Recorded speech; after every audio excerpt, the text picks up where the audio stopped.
At the time of the Eastern Han Dynasty, the country was divided among warlords, each dominating their own territory.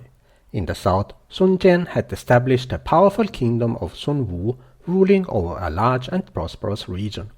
In 199 AD, his young and ambitious son Sun Ce wanted to advance northwards and was planning to seize Lujiang County.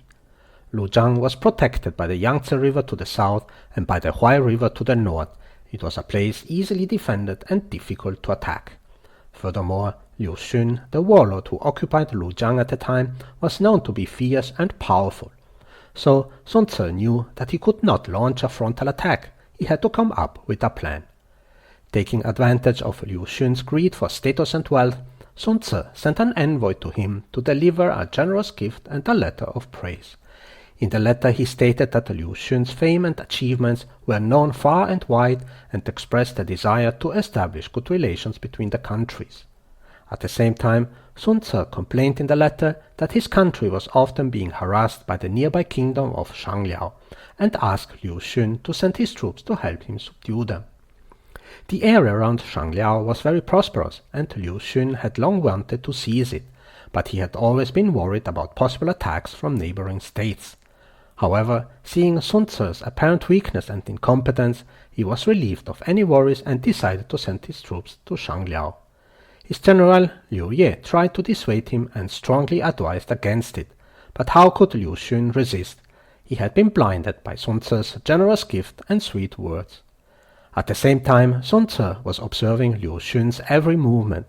He saw him personally leading tens of thousands of troops to attack Shangliao, leaving his cities undefended. Sun Ce was overjoyed and said, "I have now lured the tiger out of the mountains. Let's quickly occupy its lair."